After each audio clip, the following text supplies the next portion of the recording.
அனைவருக்கும் வணக்கம். இது உங்கள் Karur classic kitchen. Cook with Comali second வீக்கோட இம்யூனிட்டி டாஸ்க்குக்கு ஷெஃப் கண்டஸ்டன்ஸ்க்கெல்லாம் கொடுத்த ரெசிபி வந்து கலகலாங்க. ரொம்ப ஈஸியான இந்த ரெசிபி எப்படி செய்யலாங்கிறத பார்க்கலாம் வாங்க.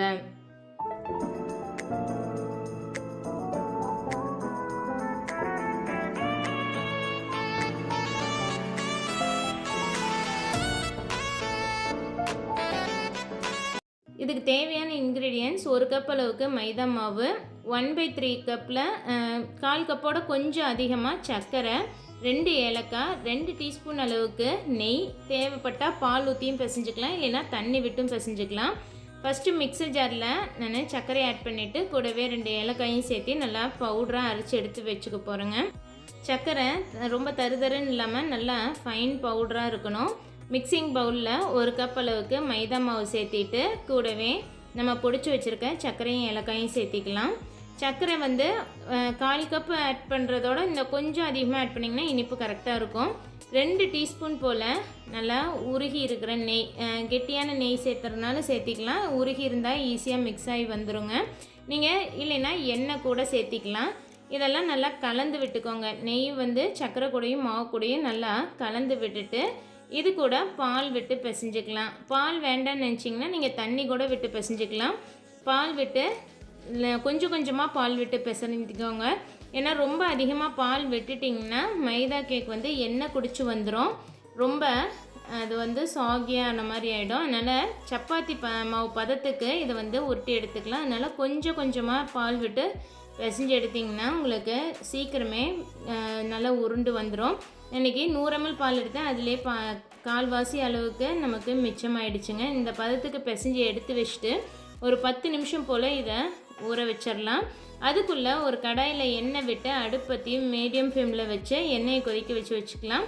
எண்ணெய் சூடாகிற நேரத்துக்குள்ளே மாவு ஊறி வந்துடும். மாவு ஊறி வந்ததுக்கப்புறமா 10 நிமிஷத்துக்கு அப்புறம் ஒரு போர்ஷன் எடுத்து நல்லா உருட்டி சப்பாத்தி கட்டையில் வச்சு நம்ம தேய்ச்சி எடுக்க போகிறோங்க. இந்தளவுக்கு எடுத்துட்டு நல்லா வெடிப்பு இல்லாமல் உருட்டிக்கோங்க. இது கூட சப்பாத்தி மாவு கொஞ்சம் மைதா மாவு வச்சு சப்பாத்தி கட்டையில் வச்சு ரோலிங் பின் வச்சு நல்லா கொஞ்சம் தடிமனாக உருட்டி எடுத்துக்கோங்க. ரொம்ப சப்பாத்திக்கெல்லாம் தேய்க்கிற மாதிரி மெல்லிஸாக தேய்க்க வேண்டாம்.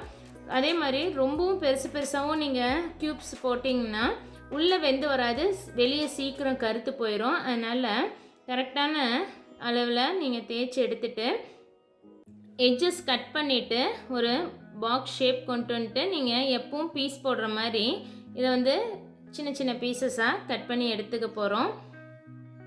மீதி இருக்க மாவெல்லாம் மறுபடியும் அடுத்த பேட்ச் நம்ம உருட்டி எடுத்து கட் பண்ணிக்கலாம். அதே மாதிரி மாவு தீர்ற வரைக்கும் இதே மாதிரி தேய்ச்சி நம்ம சின்ன சின்ன க்யூப்ஸாக கட் பண்ணி எடுத்துக்கலாம்.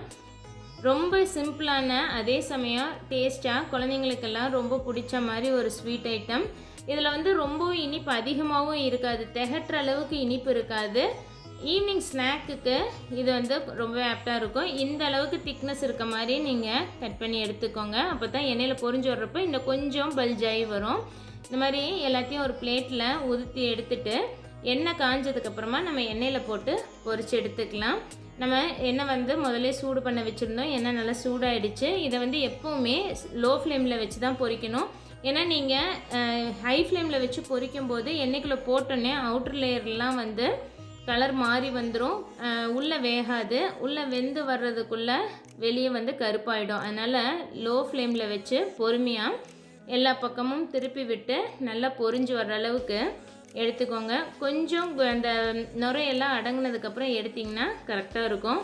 இந்த கலரில் எடுத்திங்கனாவே உங்களுக்கு ஆறுனதுக்கப்புறம் இன்னும் கொஞ்சம் டார்க்கராக வந்து நமக்கு கிடைக்கும். அதனால் ரொம்ப கருக விட்டுறாதீங்க.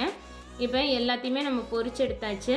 பார்த்திங்கன்னா ஈவனாக இதே மாதிரி எல்லாமே ஒரே சைஸில் ஒரே ஷேப்பில் நமக்கு கிடைக்குங்க.